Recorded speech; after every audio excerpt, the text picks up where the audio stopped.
Hey everybody, JC here with another T&I toy review, and today we're taking a look at the new Batman Unlimited Batman and Deathstroke the Terminator figures, which are both based on the new Batman Arkham Origins video game. So taking a look at these figures, they're packaged in the same kind of packaging we've seen with the Batman Unlimited line. You've got a very orange type background with a bunch of bats flying around.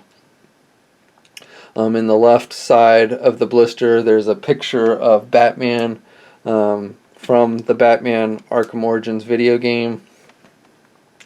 And underneath that is the Batman Arkham Origins logo. At the top of the packaging is the Batman Unlimited logo. And the very top left corner it says Adult Collector. And then at the bottom is the figure's name, in this case Batman. And on the back for the Batman figure, we have a picture of the actual figure. Or no, I'm sorry. This actually looks like a picture of, again, Batman from the video game. And again, the Batman Arkham Origins logo. And it basically says, as seen in the game. And then underneath that, we have some bio information for Batman. His real name Bruce Wayne, occupation CEO, crime fighter, location Gotham City, and then his powers, abilities, and skills. And then up at the top right corner there's a brief bio for Batman, and then underneath that are some other figures in the line. The Batman based on the animated series, and the Deathstroke figure, which we're also taking a look at today, which is also based on the Arkham Origins video game. So, and then the Deathstroke figure is basically same type of packaging, just has a picture of Deathstroke from the video game, and Deathstroke's name at the bottom, and then on the back has a picture of Deathstroke from the video game, and has his stats: real name Sam Wilson, occupation crime fighter. I'm not really sure I consider that his occupation. Location Gotham City, powers, abilities, and skills, height and reflexes, agility, strength, and a vast arsenal of weapons. And then there's a brief bio about Deathstroke. Now, I haven't actually played the video game yet, so I don't know. I mean, I thought he was a hired gun to kill Batman in the video game, so I'm not sure why they list him as a crime fighter. I know sometimes in the comics he's been on the good guys team, and then sometimes he's a bad guy. But so I'm not sure what's up with that. But let's get these open and take a look at the figures inside. Okay, so we'll start things off with taking a look at the Batman figure. A lot of nice detail. The figure is sculpted in his more of an armor type looking costume, as you see in the video games. Black and grays. He's got this cape which is made with a soft vinyl type material. It's not removable. And there's some nice sculpting work. They've like sculpted in like creases and such. And in the light it reflects, so it looks kind of weird, but when you really kind of take a look at it, it gives it a nice texture, which I think is cool. I don't know if that's based directly from the video game, or they just decided to kind of give it the cape a more leathery look, but I definitely think it looks pretty good. And the cape is sculpted in like an open type motion, which is actually good because it kind of helps you give the figure some support, so when you're trying to put him in some dramatic poses, it kind of helps keep him from falling over. So I like the cape, and I like the material that they used with it. His bat symbol on his chest is sculpted on there, and he's got some nice detailings on the suit between the armor pieces, and then he's got just some like little silver things sculpted on throughout the suit. Not sure what they're really supposed to be, screws or something, but just nice little details, which you don't always think to expect from a company like Mattel, but I think they really went out of their way to really nail the look for this costume, so I really like it. And even on the boots, he's got like treads on the boots, which is nice. And then even underneath on the back, you know, again, some nice detailing under the cape and everything. And the overall figure, again, has a very armor-type feel, which you see more and more now in the video games and the movies and everything. It's less of just a general costume and more of kind of like an armor type thing. Details on the gloves as well. And the face sculpt, I think, came out really nice too. I mean, it really looks, you know, Batman's obviously scowling, but, you know, it looks really good. So overall, I really like the detail on this figure, and think Mattel did a really good job with it. Now, one thing I do want to point out that's a little disappointing about the figure is he comes with no accessories at all. No batarang or anything like that. Figure is basically all you get. And even if you did have like a spare batarang or something laying around, unfortunately you couldn't use it with this figure because both hands are sculpted in a closed-fisted motion. So you can definitely get him in some kind of good fight poses, which I guess he does a lot of in the video game, but you're not going to be able to get him to hold any kind of accessory or anything. So that's a little disappointing, especially when you see all the accessories that the Deathstroke figure comes with. The figure stands a little over 6 inches, you know, about 6.5. If you count the ears, then it's closer to 7 inches. So he's a pretty good scale and height. Just to give you a good look, here he is with the Deathstroke figure. And the figures themselves are about the same size. Again, with Batman's ears, he's a little bit taller than Deathstroke. Here he is next to the DC Collectibles Arkham City Batman figure. You can see that the DC Collectibles one is a little bit taller, which is pretty standard, since the DC Collectibles are more 7-inch figures than 6-inch. But just to give you a comparison of those two. So let's take a look at the articulation on this one. Now, with both these figures, both the Deathstroke and Batman, they have decent articulated points, but a lot of the articulation is kind of limited due to the costume. But let's go over specifically with Batman first.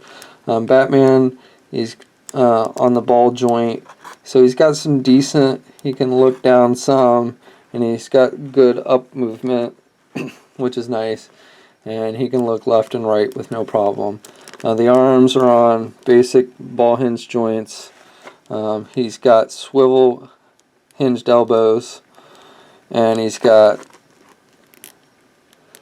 the wrists can swivel, and is actually on a hinge, but he's got this armor piece that sticks out, so he can bend his hand downwards with the hinge, but he can't do it up at all.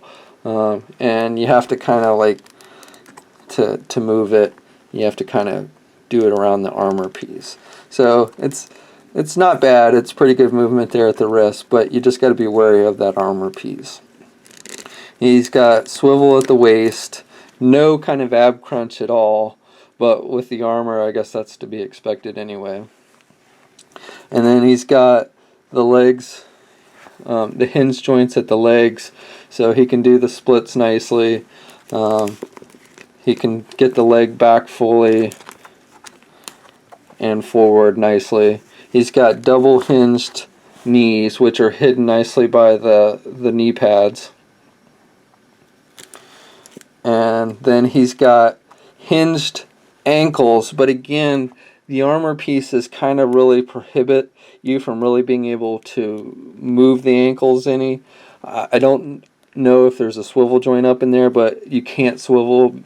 I don't think it is a swivel joint because you can see the pin there, but even if you did have a swivel joint up in there, you couldn't really swivel the ankle because the armor comes down too much around the foot and kind of prohibits the movement.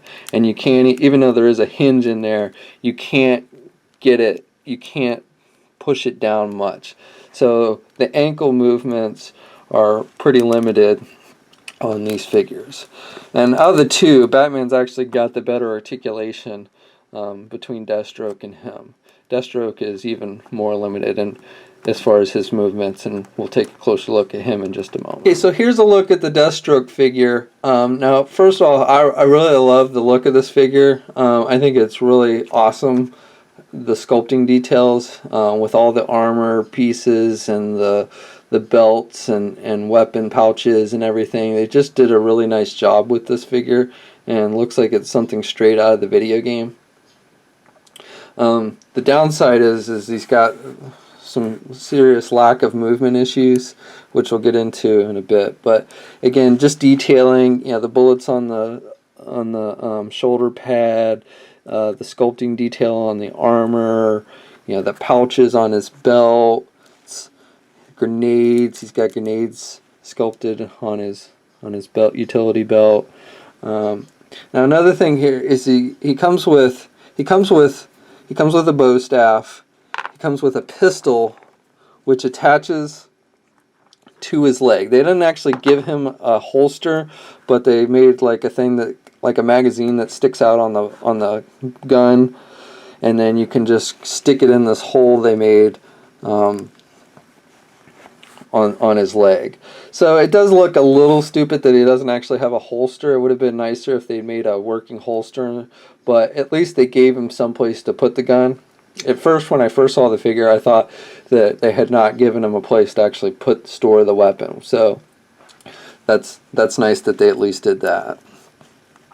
And then he's got a sword, which has got some nice detailing on the handle and everything. Now, one thing I will say, and maybe it's game accurate, I'm not sure, but two things. First of all, he doesn't hold the sword very well. His hands are sculpted too openly, I guess, to hold the rifle and the pistol. So he doesn't really hold the sword very well at all. It falls out real easy. So you're not going to get a lot of movement or use of the sword because it just doesn't stay in the hands very well. And then the other thing is I think the sword just kind of looks a little small. I don't know. To me, it just seems a little strong. But he can't really hold it anyway. So the best thing for the sword is to put it in the sheath that's attached on his back, which is not removable. And when I first opened it, I couldn't even see a hole on the sheath. At first, I thought they had made this sheath that was non-usable, but you basically can just kind of poke it. I don't know if it was just with mine and the plastic. There was a soft piece of plastic covering the hole, but it poked right through when I pushed the sword in, and then was able to get the sword in fine. So the sword, I really think, it's kind of a shame that they didn't make the hands so that you could hold the sword better, and maybe even made the sword a little bit bigger. But definitely the sword looks good on his back. And there's some nice detailing on the handles and everything. And then he comes with the pistol I told you about, which attaches to his leg. And he's got this rifle, which I think he uses in the video game, which looks pretty cool. It's basic, kind of metallic silver with black on it. So not a lot of sculpting detail on it, but still looks pretty cool. And they didn't technically make a place to store the rifle, but you can kind of, because the sheath is not really removable, you can kind of jam the rifle back there so it sticks between the sheath and his back. And so you can kind of put it on his back. It's not really designed for that, but I think it looks good and is a nice place to store the rifle if you don't want him to hold it. And then the bow, which really has no place to store. You could kind of try and do the same thing that I did with the rifle, but you can't have both stored back there. So he's got to basically hold one of his weapons. But I do like that they gave him a fair number of accessories, unlike the Batman figure where they gave him no accessories at all. I am glad that they gave him a fair amount of accessories with this figure, and that most of them can be stored on the figure, which I think is cool. Now, the bow staff he can hold, but again, you kind of have to get it in there just right, and he holds it better when you have it in both hands. If you try and hold it in just one hand, it tends to fall out easier. But he can get it in both hands, unlike the sword where he really just can't hold it on. The gun he holds pretty well in either hand. I don't know, maybe it's just me, but it's kind of funny that he keeps his gun on his right side, which is basically the side he can't see out of. I don't know, if you're going to draw the gun, you'd think you'd draw the gun with the side that you can see out of, but I don't know, that's just me maybe. And that's probably video game accurate that it's on that side, so that's just kind of an observation, not a complaint. Now, one thing I do want to point out about the figure is that I do not like how on his blind side, there, like in the game and the comics and everything, even though he's got the mask that covers his eye, you can kind of see the indent of where his eye is. Whereas on this figure, it's completely smooth. So there's no indication of an eye or any kind of face indents on that side of the helmet. Whereas in the game, even on the pictures on the packaging, you can kind of see that indent of where his eye is. So it's a little too smooth. Again, it's not anything major, it's just kind of a minor complaint, but I do wish they'd maybe kind of like sculpted an indent there where his eyes would be, like you see in the games and the comics and everything. And then he's got the straps which are soft leather on the back of the figure that come out of the back of his helmet. The harness and everything is all sculpted on. Now, as I said before, and we'll go over this in just a second, his articulation is a bit limited. So like his rifle, he can hold in one hand, but you can't, unfortunately, because he's limited on how much he can bend his shoulder or his elbows.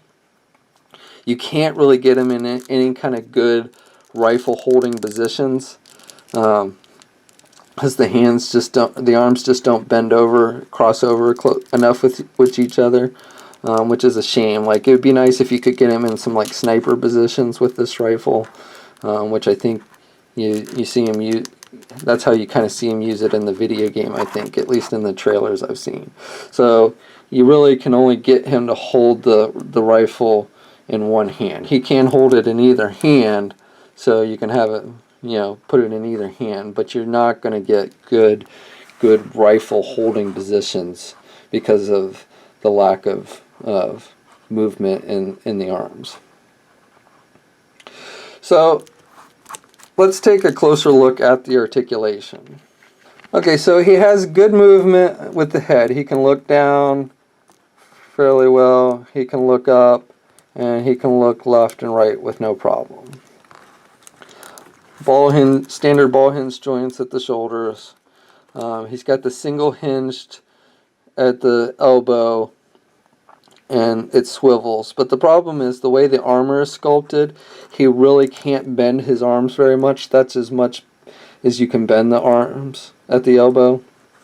And so that really kind of, like I said before, lacks his ability to get some good, rifle holding poses because of that. He's got the swivel wrists, but no hinges at the wrists. So again, that would have probably been nice if they'd given him some hinged wrists to maybe allow him to kind of hold those weapons a little better. But again, the way the armor's sculpted, they come up right on the hand, so his wrists are kind of covered by this armor.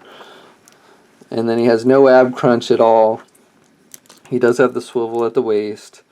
Like with the Batman figure, he's got the hinges so he can do the splits. Not quite as good as Batman.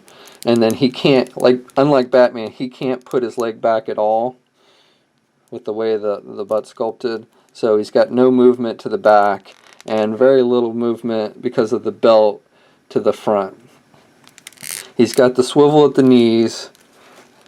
but only a single hinged knees, not double hinged knees like Batman. Again, with the armor, it covers the joint nicely, but it's unfortunate that he doesn't have double hinged knees. And then he does have hinged ankle, swivel ankles, but again, not really much of a pivot because of the armor pieces, and he can bend the knees or the ankles down, but really can't bend them up much because of the way the armor on the boot prohibits the movement. So again, even where he has articulation, it's kind of prohibited because of the way the armor pieces are, and he has less articulation than Batman overall. So I love the look at this figure, and I love that he has a fair amount of accessories, but I am disappointed that he doesn't have more mobility, and not even as much mobility as the Batman figure. Okay, so that's my review. Overall, I think these figures look really good and have some nice details. I am disappointed that Batman didn't come with any accessories and can't even hold any accessories, and I'm disappointed a little bit in the lack of posability that Deathstroke has, especially that you can't get him in any kind of cool sniper poses.